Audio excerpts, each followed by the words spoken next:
Hey guys, my name's Shelby and welcome to my channel Shelby Can Read, where I'm working to prove to the world that I do know how to read. Today, I'm going to be talking about my top 3 books from 2025, and they are actually all 3 on my shelf right there. First up, I'm going to be talking about my number 3, which is Piranesi. Piranesi is about a scientist who lives alone in this never-ending building. He can't go outside, but the building has so many rooms, lots of things in the rooms. It has a lot of statues. It has an ocean, so it's very fantasy based. It's magical building, and the only other person who lives in this building is referred to as the Other. The Other is able to bring supplies and stuff to Piranesi, but realistically, they don't know each other that well. They don't spend a lot of time together.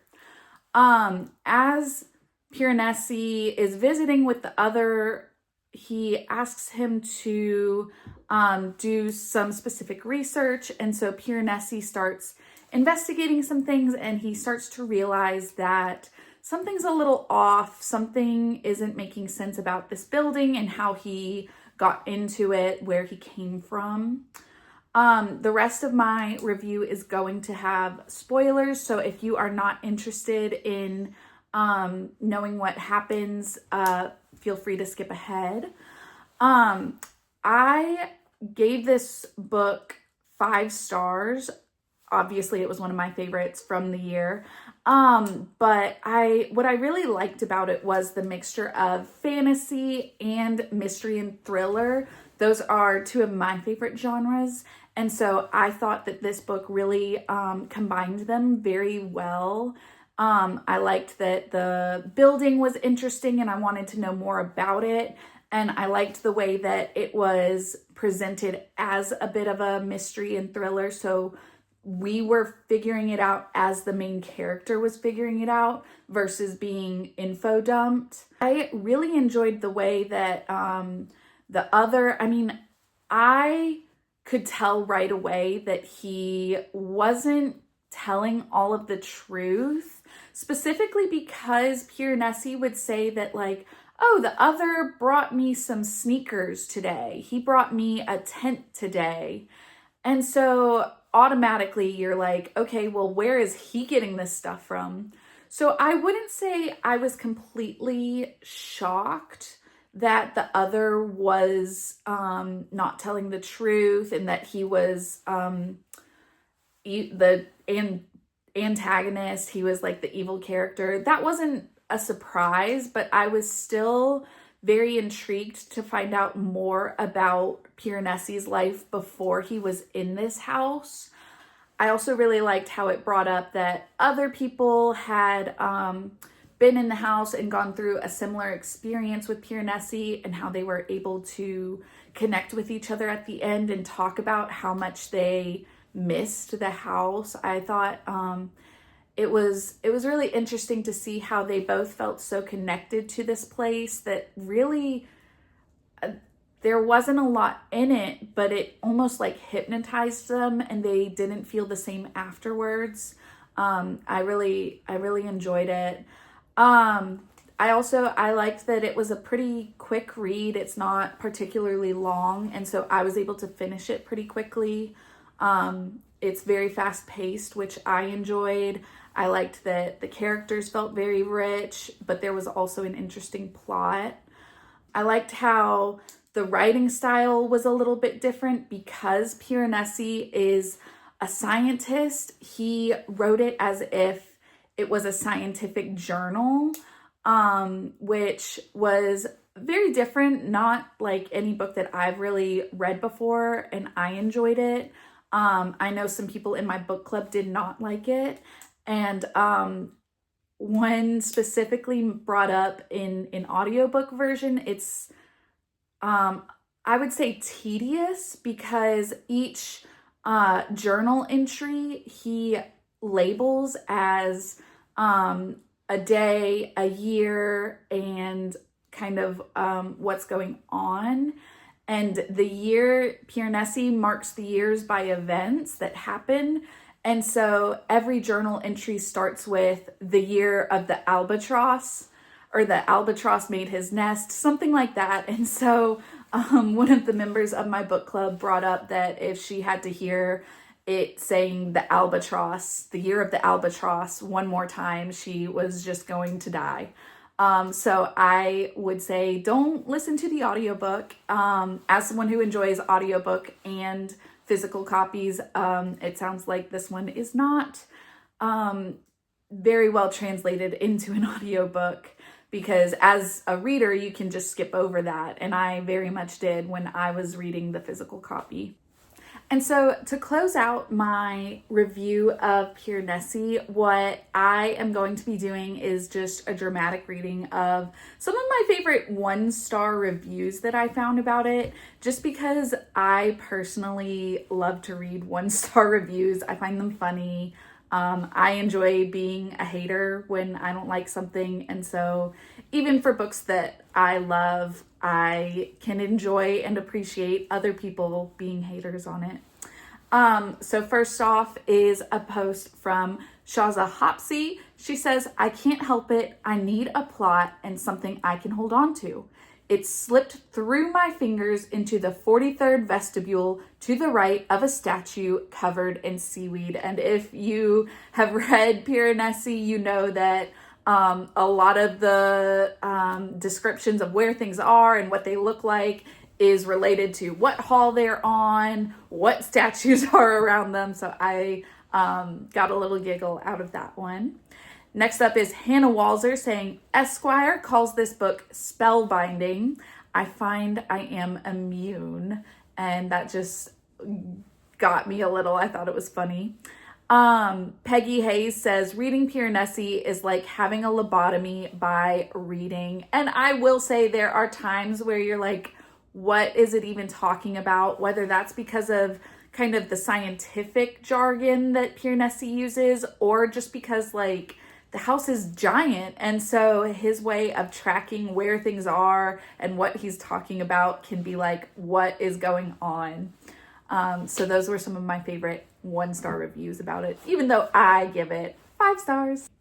Next, I'm going to be talking about my second favorite book from 2025, which is The Heaven and Earth Grocery Store. This book centers around the town Chicken Hill. At the very beginning of the book, a dead body is found in the well. I think it's just a skeleton, not even like a body that, was living presently. And so it starts out like it's going to be an investigation. I will say that that's really not what this book is about. It's brought up again at the end, but if you are going into this thinking that it's a murder mystery that they're going to solve, you're going to be disappointed. It centers around this town, Chicken Hill, and there are some different communities that live in there, specifically the Jewish community, Black community, and there are some people who are disabled that are able to connect with each other. Within this town, these communities don't really intermingle a whole lot. They kind of keep to themselves until one little boy who is deaf is wrongfully taken to an insane asylum because he can't attend regular school, and so social services gets involved and takes him to this asylum. But both communities are able to come together and they are working to get him out and get him back home. This book, what I really, really liked about it was that there were so many characters and it would bring up something about the character. And a lot of people critique that there's too many characters with useless information. But to me, it felt like if it was brought up and you were kind of like, okay, whatever, there was usually some sort of way it was going to come up later and in like a kind of clever way. like when you were thinking about the dead body, this murder that happened, there were a lot of things that led up to it. And so you don't even fully realize that they're leading up to that event until it's happening. And you're like, oh my gosh, like this is all connected. There were a lot of characters, but I really enjoyed how the author was able to connect them back to each other. I think it showed that even when people are very different and part of very different communities, they're still able to be connected and to have similarities, which is something that I think, you know, we need to keep in mind today, that we're more alike than we are different. I thought that it just did a really good job of showing how characters can be motivated by different things. And I think the author did a really good job of making the characters different. With this many characters, I mean, there had to have been at least 15 different characters that you're reading about in this book. But I would say that each one of them was very unique, which I think that takes skill to make that many unique characters, is not easy. Overall, I would say that this book is really great if you are looking for a book that's very character dependent and more so is about how characters are interconnected. There is plot to this book, but that wouldn't be what I say is the main focus. It's more so focused on all of these unique characters working together towards something. So if that's more what you like in a book, then I would definitely recommend it. But if you're looking for action heavy, this is not it. All right, so here are my favorite 1-star reviews of the Heaven and Earth grocery store. First up comes from Lisa Ann, and this one really just, I thought it was so funny. She said, this book is like getting stuck behind a lost person in a no passing zone when you're late for an event. You want desperately to get around the person so you can get to where you're going, but you can't. I think this has a lot to do with the fact that you think you're getting a murder mystery and it's not at all a murder mystery. It is a murder mystery a little bit, but it takes the most roundabout way. And she is right. It feels like you're trying to get to the answer and solve it, and it just takes a long time to get there. Next is Kelsey Westcott says, it feels like I finally finished a long and annoying homework assignment. I think that has to do with just the fact that there is a lot of like random facts thrown in there. And there's also a little bit of like the historical fiction part. Could make it feel a little like homework. And lastly, Kristen Lee says, if Stephen King wrote a book club novel, I think this is what it would be like. And I thought that was interesting because I read maybe one Stephen King novel. So I thought that was a very interesting comparison, and I'm not really sure where that came from. But I do enjoy those 1-star reviews. So thank you to those people. Lastly, I'm going to be talking about my absolute favorite book from the year, which was Tomorrow and Tomorrow and Tomorrow. This book is about two main characters named Sam and Sadie who meet each other in a hospital as children. They really don't have a whole lot in common other than the fact that they both love video games, and they actually meet in the arcade at the hospital, and they are able to start talking about tricks and cheat codes to the video games, and that's how they become friends. The book covers the next 30 years of their lives, and it shows how they kind of weave in and out of each other's lives.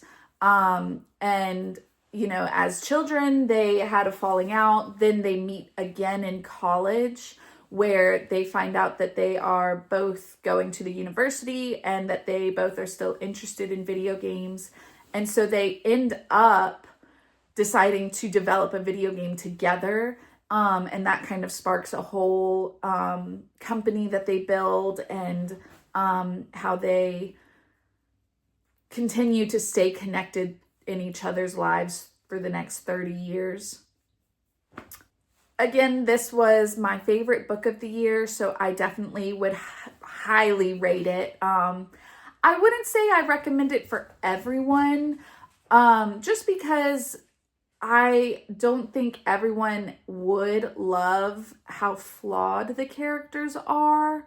But I personally, I really like books that are character heavy and that have very deep characters where there's not just one thing about them and that's all we know. We're able to see a lot of the flaws in these characters.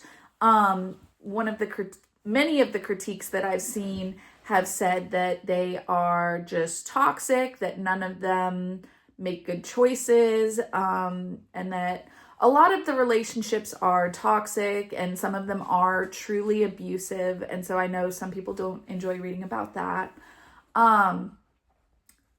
They're definitely right that the relationships are very toxic, very abusive, and that many of the characters have a lot of flaws. Not just one, a lot of flaws.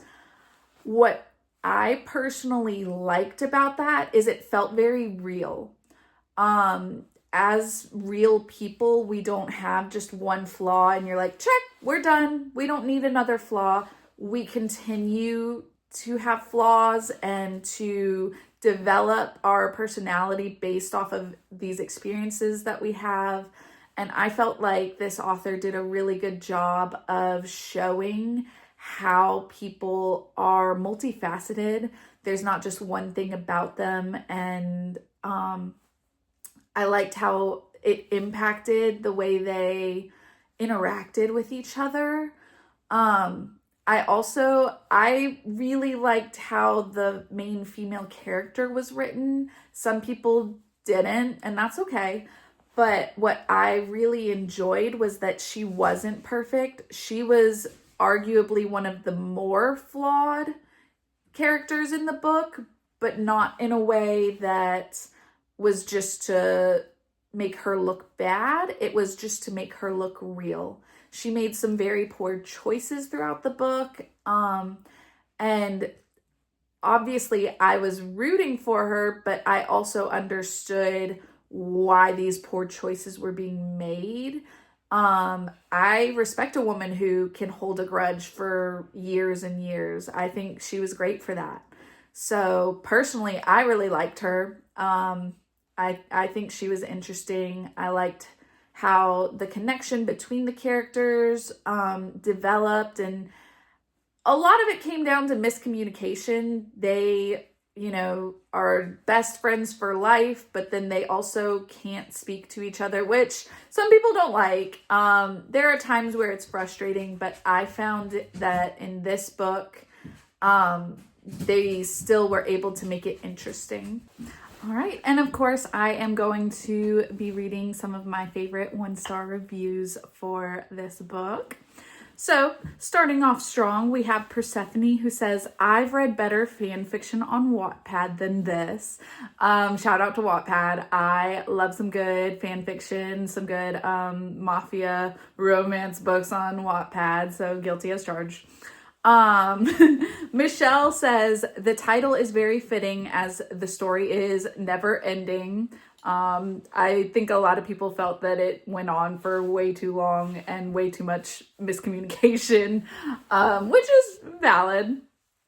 And finally, Anna said, Sadie Green has got to be the most annoying character I've read about in years. This book really helps to convince a person that gamers don't deserve rights, which I love. Anna, shout out to you because that was pretty funny.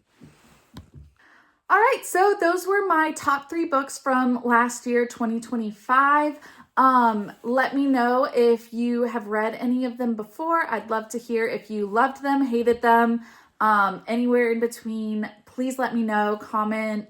I am happy to hear what other people thought about these books. Thanks.